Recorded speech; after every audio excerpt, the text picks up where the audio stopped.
Sahabat Celoteh Iman yang terkasih, pada Celoteh Iman kali ini saya mengajak kita untuk memahami salah satu tradisi gereja dalam hidup doa, yaitu doa kompletorium. Dikatakan salah satu untayan doa dalam lingkaran sehari menurut tradisi gereja Katolik, khususnya tradisi hidup monastik, adalah kompletorium. Kompletorium adalah doa malam, doa penutup seluruh hari, doa sebelum pergi tidur malam. Dengan itu seluruh kegiatan sehari ditutup dan dipuncaki dengan mahkota kompletorium dengan doa malam. Sesudah memanjatkan doa malam atau kompletorium, kita masuk dalam alam tidur malam, beristirahat dalam rangka upaya memulihkan lagi tenaga jasmani kita yang sudah dipergunakan dalam kegiatan sepanjang hari. Tentu kita berharap agar keesokan harinya kita dapat bangun kembali dengan semangat baru dan segar, agar kita dapat memulai lagi tugas dan kewajiban kita dalam rangka memuji dan memuliakan Allah dan demi keagungan dan keselamatan umat manusia. Kompletorium hanya salah satu untayan waktu doa dalam bentangan hari. Saudara-saudariku yang terkasih, kita akan dua bagian dalam doa kompletorium yang berkaitan erat satu sama lain. Yang pertama adalah pemeriksaan batin atau pengakuan dosa. Kedua, lagu singkat yang dinyanyikan atau didaraskan sesudah bacaan singkat.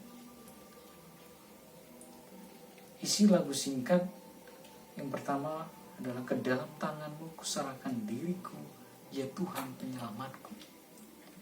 Dengan lagu singkat ini kita menyerahkan diri secara total ke dalam tangan Tuhan, Allah pencipta alam semesta dan sekaligus sang penyelamat. Kita berani melakukan hal itu, yaitu penyerahan diri secara total, karena kita percaya bahwa Engkaulah penebusku, ya Allah yang benar. Sebagai Allah yang benar, Ia tidak mengecewakan pengharapan dan kepercayaan kita. Tanpa kepercayaan mendasar seperti itu, mustahil kita berani menyerahkan diri secara total kepada Dia yang bersemayam dalam cahaya yang tidak terhampiri, misteri yang tidak terpemanai, misteri das ganz andere yang serba sangat lain dalam istilah Rudolf Otto. Jika kita amati dengan teliti, maka jelas bahwa bagian awal teks lagu singkat diambil dari Injil Lukas bab 23 ayat 46. Bunyinya demikian, ya Bapa, ke dalam tanganmu kuserahkan nyawaku. Itu adalah kalimat pengantar sebelum Yesus wafat di salib. Sesudah mengucapkan kalimat penyerahan diri itu, Yesus wafat. Dalam konteks Mazmur, seruan itu adalah doa mohon perlindungan kepada Tuhan agar tidak mati sia-sia di tangan para lawan yang penuh rancangan dan persekongkolan yang jahat. Dalam Injil Lukas, teks tadi dipakai sebagai doa pengantar menjelang wafat. Di sini saya bertanya secara kritis, mengapa Yesus menyerahkan rohnya kepada Allah di salib? Itu tidak lain karena Tuhanlah yang mempunyai roh itu. Roh itu berasal dari Allah sang pencipta. Pada saat penciptaan alam, sang pencipta yang mengembuskan roh itu kepada manusia. Demikian dalam praksis Yesus di salib itu, saat kematian menjadi saat untuk ingat akan pencipta, momen untuk melakukan memento creatoris seperti diserukan dalam Pengkhotbah bab 12 ayat 1. Tapi kita tidak hanya diingatkan untuk ingat akan kematian memento mori, melainkan juga ingat akan sang pencipta saat menjelang kematian. Tetapi dalam kasus Yesus disalib, memento mori menjadi konteks yang sangat dekat dengan memento creatoris, yang di saat ia berhadapan dengan realitas maut secara yang sangat nyata, ia teringat akan sang penciptanya, sehingga ia pun terdorong menyerahkan kembali rohnya kepada sang pencipta.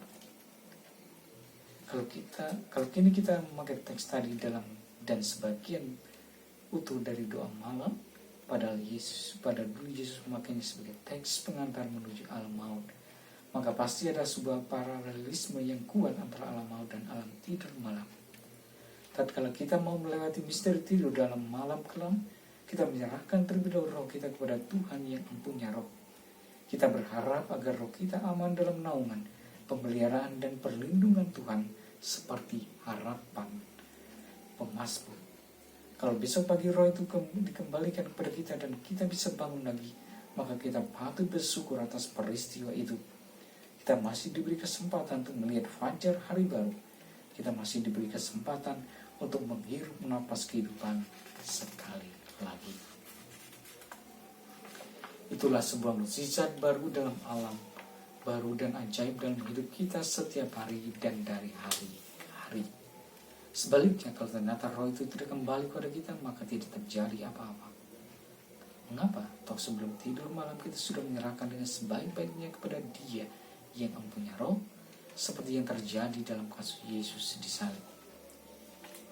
Saudara-saudariku sahabat celoteh iman yang terkasih, dalam konteks itulah kita menyadari arti pentingnya dari pemeriksaan batin di awal kompletorium. Dengan ini, bagian pertama, pemeriksaan batin dimaksudkan untuk membersihkan atau memurnikan hati kita. Purificatio cordis. Dengan ini hati kita dibersihkan dan dimurnikan dari noda dosa dan kotoran yang dilakukan sepanjang hari. Sebab itu, kita mulai berdoa dengan pikiran, kita mudah berdoa dengan pikiran, perkataan, perbuatan, dan dengan kelalaian kita lakukan dengan rendah hati Dia dalam konfiteor saya mengaku. Kitab suci menganjurkan kita agar rajin menguji hati nurani, hati sanubari kita, dan pandai menghitung hari hidup, agar menjadi bijak dalam hidup yang singkat ini. Semua hal itu penting dalam rangka cita-cita menjadi manusia baru dalam setiap tahap hidup, seperti saat bangun, tidur di pagi hari. Hari baru menjadi manusia baru, menjadi ciptaan baru, seperti kata Paulus, manusia lama ditinggalkan dan turut disalibkan. Kembali ke roh yang disinggung dalam teks lagu singkat di atas tadi. Roh itulah yang dihembuskan Allah pada saat menciptakan manusia pada awal mula. Roh itu tinggal dalam hati kita. Roh itulah yang menghidupkan kita, yang menjadikan kita makhluk hidup. Bahkan roh itu pula lah yang membantu kita untuk berdoa. Roh itu yang membantu kita mengenal Allah dan menyapa Allah sebagai Aba. Roh itulah yang pada awal mula mencipta dan membuat kita hidup dan berada. Karena roh itu tinggal dalam diri kita, maka tubuh kita pun adalah bait Roh Kudus. Karena itu tubuh harus suci, tidak boleh tercemar dosa, sebab tubuh itu bukan untuk percabulan, melainkan untuk Tuhan dan Tuhan untuk tubuh. Maka kita tidak boleh main-main dengan tubuh, sebab tubuh itu anggota Kristus. Kita harus memuliakan Tuhan dengan tubuh. Demikian kata Paulus. Di sini terletak arti penting refleksi Santo Yohanes Paulus II tentang teologi tubuh yang terkenal itu. Kembali ke kompletorium, doa itu disusun sedemikian rupa sehingga seluruh rangkaian hidup kita selalu di dalam keadaan siap sedia menyongsong datang dan kehadiran Tuhan. Seperti kata Mada Kompletorium, meski mata akan tertidur, semoga hati berjaga, rapi selalu teratur, siap menyambut rajanya. Ini adalah idealisme Injili sebagaimana yang dibentangkan dalam perumpamaan tentang 5 gadis bijaksana itu yang selalu bersiap sedia dengan lampu dan minyaknya yang penuh untuk menyongsong datangnya pengantin yang tiada terduga-duga pada tengah malam. Akhirnya kompletorium kini menjadi doa resmi gereja yang diwajibkan untuk biarawan-biarawati dan imam. Tetapi oleh karena doa itu sesungguhnya adalah doa seluruh gereja, maka seluruh anggota gereja, jadi seluruh umat beriman harus melakukannya juga. Kiranya itu bukan hanya tugas para biarawan atau imam saja, melainkan kewajiban beriman, awam dan klerus seluruhnya. Tegasnya, kewajiban seluruh kaum beriman. Jika idealisme ini terjadi, maka tuduhan beberapa kalangan yang biasa disebut dengan istilah monastisasi hidup doa dan kesalahan dalam tradisi gereja kiranya bisa ditepis. Saat semua kaum beriman berdoa dengan rutinitas, semangat dan ketekunan yang sama, maka tuduhan tadi menjadi mentah dan tidak relevan lagi. Oleh karena itu, marilah kita berdoa tidak hanya doa malam saja, melakukan berdoa terus-menerus atau oratio continua. Dalam bagian akhir tulisan ini, saya mengajak kita semua untuk selalu melantunkan Completorium sebagaimana yang diajarkan tradisi Bunda Gereja yang agung dan kudus. Mari kita mulai setia menutup hari kita dengan Completorium. Amin.